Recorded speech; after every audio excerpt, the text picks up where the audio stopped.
Robert Benne. I'm recording this video from my home in Salem, Virginia, just a few blocks from Roanoke College, where I taught for 30 years. But my focus today is about my life with Karl Braaten, whose lifespan was from 1929 to October 2023, and Philip Hefner, whose lifespan was from 1932 to April 2024. Both Karl Braaten and Phil Hefner were distinguished Lutheran theologians, both of whom died recently. Providentially for me, I was a fairly close friend of both men and their families. Partly in honor to them and partly for my own delight, I would like to reflect on my life with both of them. This will be more of a personal account than theological, though theology will definitely enter in, since both were theologians of note. They were also examples of the flowering of Lutheran theology and ethics that emerged from the expansion and confidence of the Lutheranism of the post-World War II era, which led to a new seminary, the new seminary being built in which we all three taught. Before that, all three of us were able to get top-flight theological educations in elite institutions. That route was probably unlikely and maybe impossible for an earlier generation of Lutherans. My friendship with both the two of them goes back to about 1960 and extended to their recent deaths in 2023 and 2024. Let's start with Phil Hefner. Phil was a graduate of Midland College, the same college I went to, and he left as I was coming, but he had a glowing reputation and had won the Fulbright Scholarship.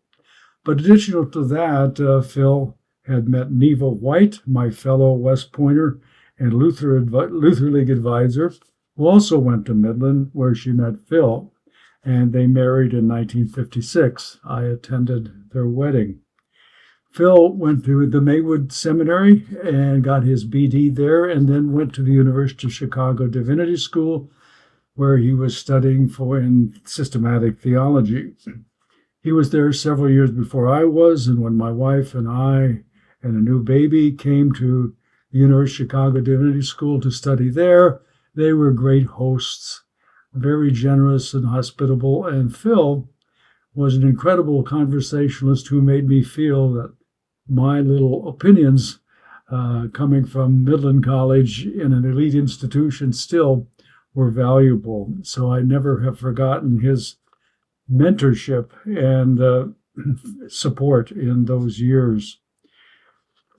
Phil was something of a hero of orthodoxy at the University of Chicago Divinity School at that time, because process theology and experiential theology were the dominant ones.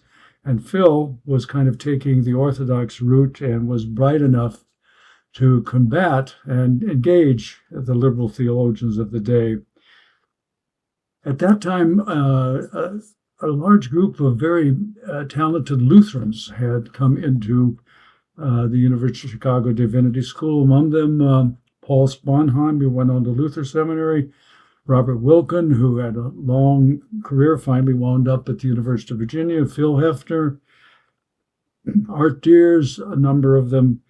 And Phil then left the University of Chicago Divinity School with his PhD in about 1962 and went to Hamma, where he taught there for some time, and then migrated to Gettysburg. But then in the opening of the new seminary, Lutheran School of Theology at Chicago, in 1997, we called him to Chicago. I was just a very junior professor at that entry in 1967, but I can remember speaking for Phil, and the faculty voted to call him, which then he came. Let's move on a little bit to Karl Braaten. Karl was a brand new faculty member at the Maywood Seminary in the early 60s. And we had heard of him at the Divinity School as a brash young man. And because of the number of Lutheran theological students at the UFC Divinity School, we had a Lutheran Theological Fellowship. And we invited Karl down to speak, and he spoke in his very animated and engaging way. And we talked afterwards, and I found out that he was a tennis player. And I was self-teaching myself tennis after years doing the traditional American sports that you really can't continue later in life. So I was really focused on tennis to be my main sport. And so Carl was a tennis player. So I invited Carl down to Chicago to play, and he came repeatedly. And he was much better than I was at that point. But he would let me get ahead, maybe 5-2 or 4-3.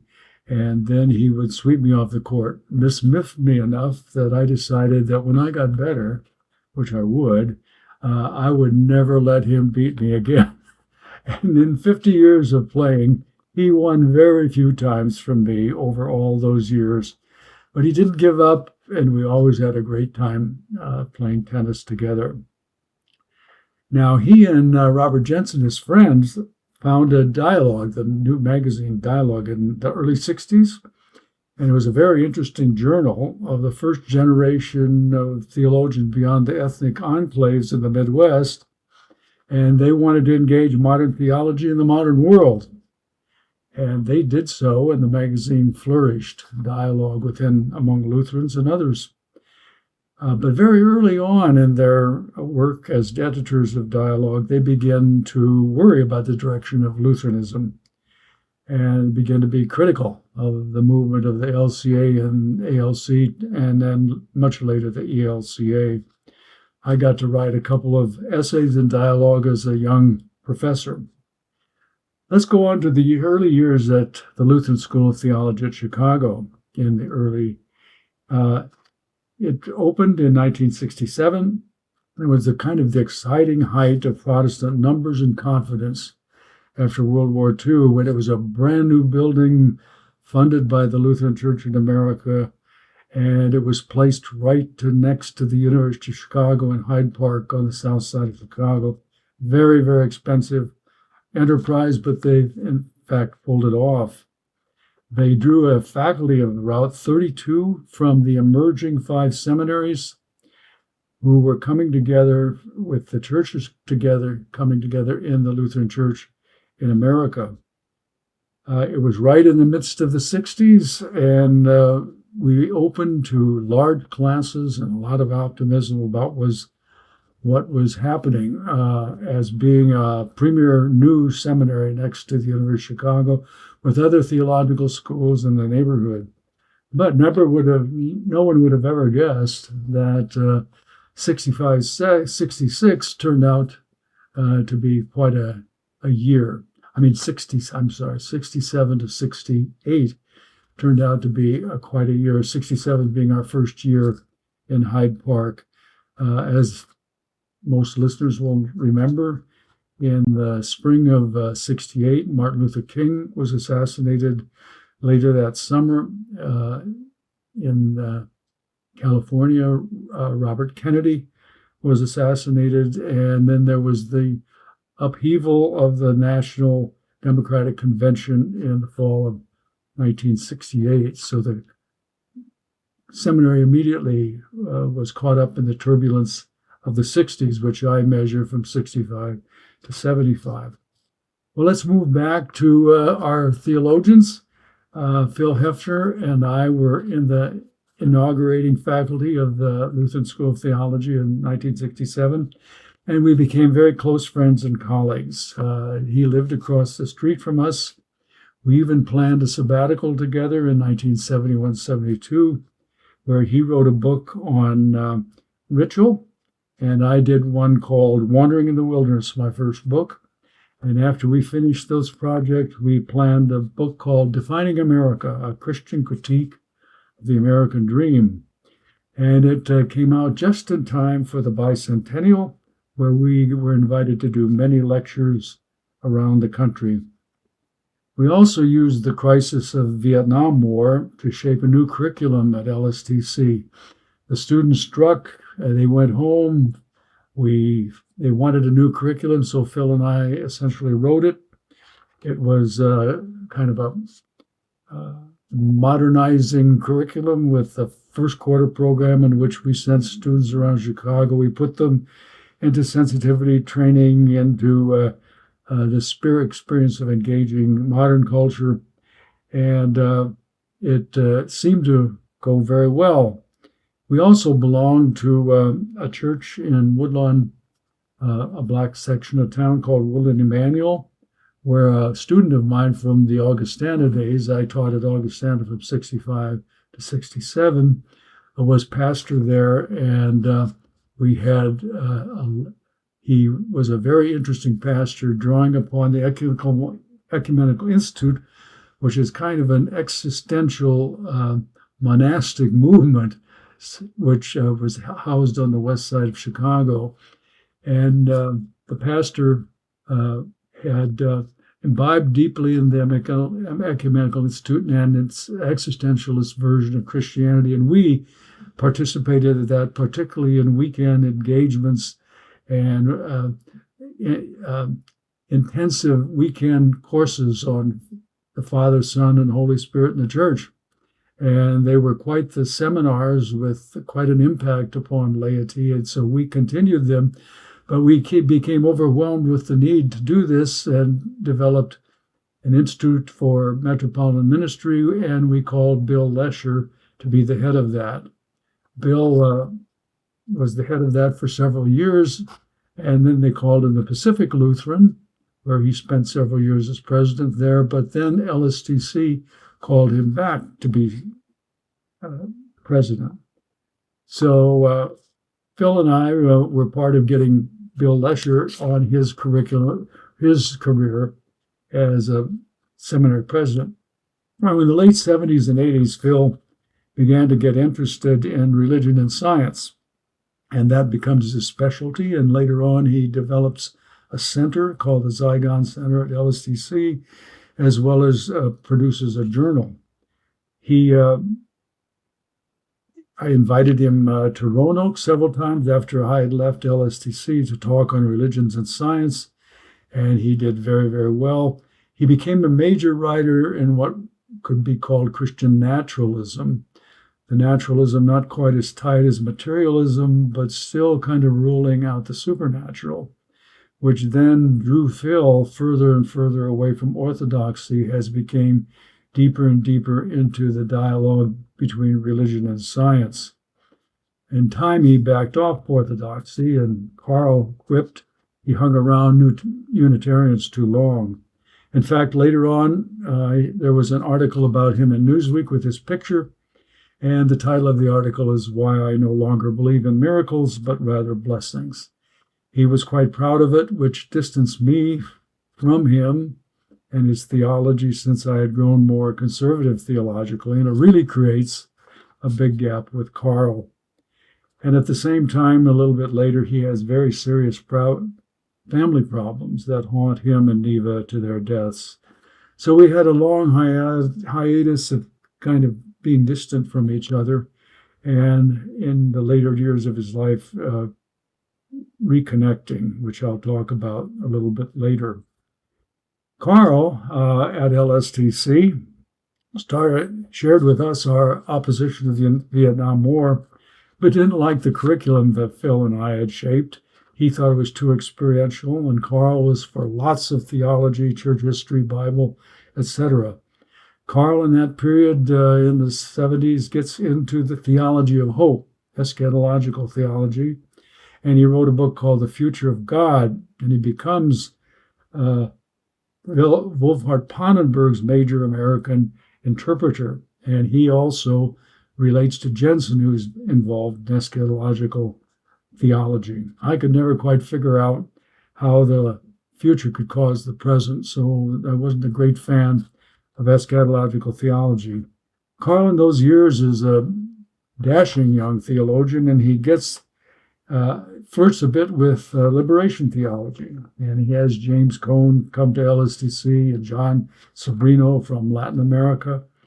But he doesn't really finally succumb to it, although he gets very popular with students with having these flirtations with liberation theology. He gets many, many doctoral students over the years.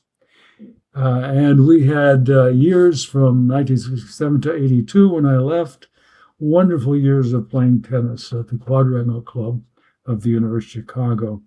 At the same time, in the 70s and 80s, his wife, LaVon, gets into health foods, and she buys a health food store in Hyde Park and becomes very successful at it, buys several more around the Chicago area. And she's a very good businesswoman, and the Braatens become kind of wealthy. They get in a sumptuous apartment on the lakefront with a doorman. They drive a Cadillac, and they become food perfectionists. So when faculty invite them to their homes, they have to be very careful about what they present to the Braatens as food. But nevertheless, Carl becomes a very, very trusted over the years Lutheran theologian, a solid church theologian, in contrast to Jensen, who's a much more exploratory and innovative theologian. Carl settles for being more a church theologian, and he produces many very trustworthy books on Lutheran theology. One of them, The Principles of Lutheran Theology, I used many years in my teaching of Lutheran theology. I leave LSTC in 1982.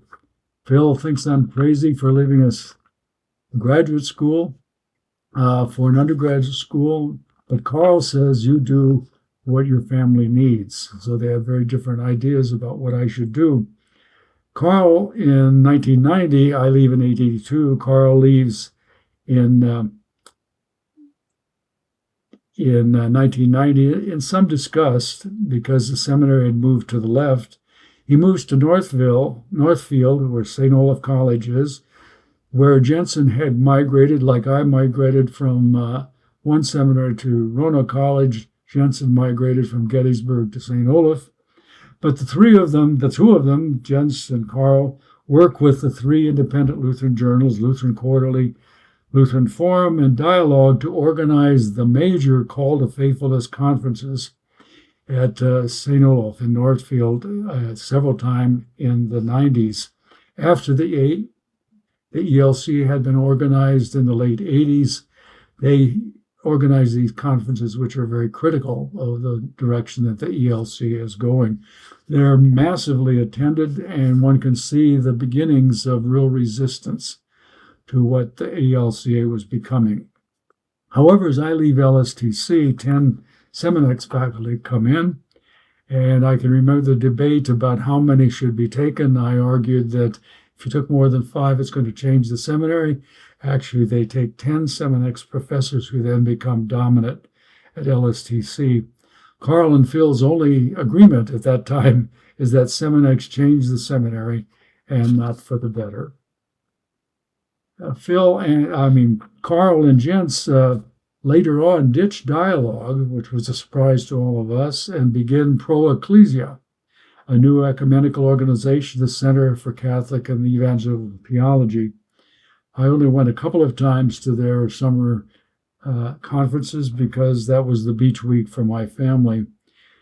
But after those call to faithfulness conferences, which are basically theological, organized resistance began to emerge against the ELCA. First of all, there was the Word Alone group, and the Lutheran congregations, Mission for Christ, leave early in the 20th century. But another group, which becomes the North American Lutheran Church, organizes resistance in the early 2000s. First it was called Solid Rock, then Core.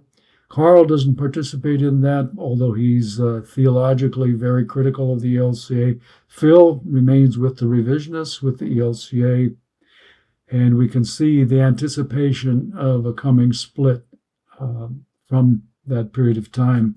Carl writes a highly critical letter to Bishop Hansen of the ELCA, and one can see the split time coming.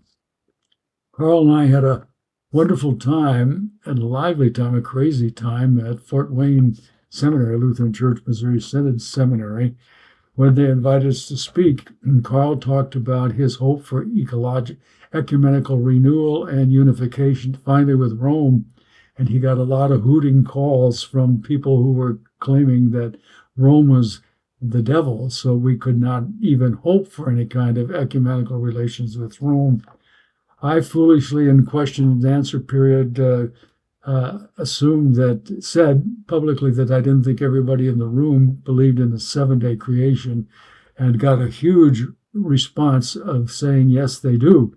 Several people stood on tables and said, yes, we believe in a 7-day creation. The rest of the weekend was taken by the faculty being very kind to us after being threshed on the floor of the conference.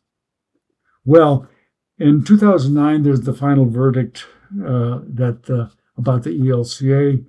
It decides to allow partnered gays as pastors, and it allows gay marriage, and it votes in a statement on sexuality that's very ambivalent about everything that was Orthodox teaching about Christianity and in terms of marriage and sexual ethics. In 2009, after the meeting, there's this grand meeting in Indiana where there's a proposal for the new church, and CORE moves for a new church to begin the following fall. Carl and I see this coming on as a new church, and we decide that we should have free theological conferences right before the foundation and organization of the NALC. We think the new NALC has to be theologically guided in a way that the ELCA had not been. So we organized lectures that happened right before the founding of the new church. And the first one was in the Upper Arlington Lutheran Church. And when I got up on the podium to turn around and look at the crowd, I was astounded. Over 1,000 people in this huge sanctuary, all there at their own expense and interested in new beginnings in Lutheranism, which was the title of our lectures. We had many distinguished Lutherans lecture at that time.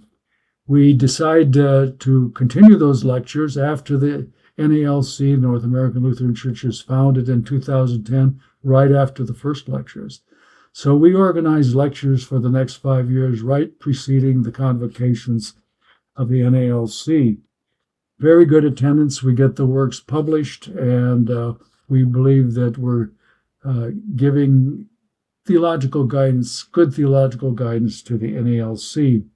Later on, the NALC takes that over. We shift the leadership to those lectures to a younger group.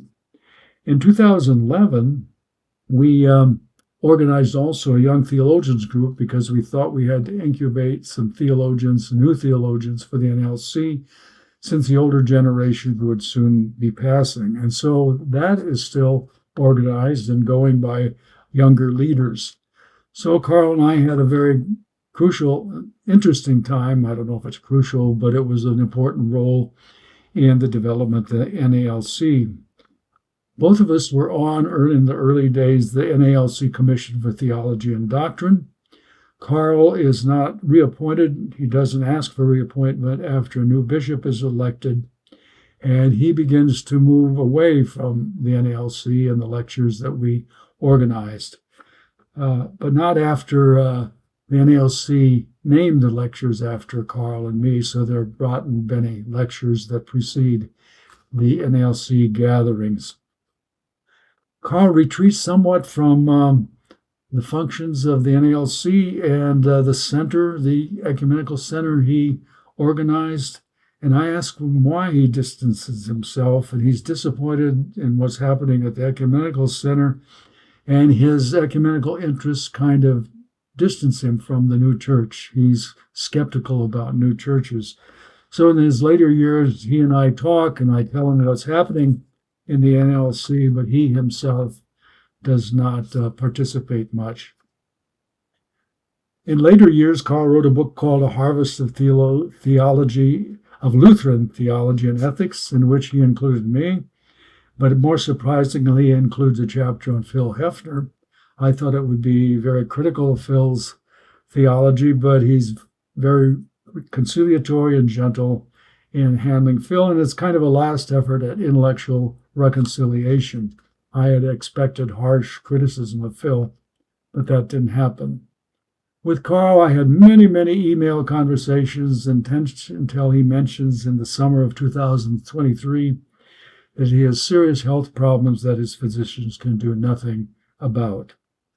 And that he dies in October of 2023 after we cut off maybe a month ahead of his death. I'm not able to go to his funeral, but I watch it online. A fine funeral for a great man. Shifting back to Phil Hefner, Phil loses his wife Neva at the end of 2022. I write a eulogy for Neva since she's my fellow townsman, and we have a long history together as a family, the Hefner family and the Benne family. We watch her funeral from Augustana Church in Chicago. After that, Phil declines badly, and we email and talk, we reconcile, talk a lot about old times that we had together.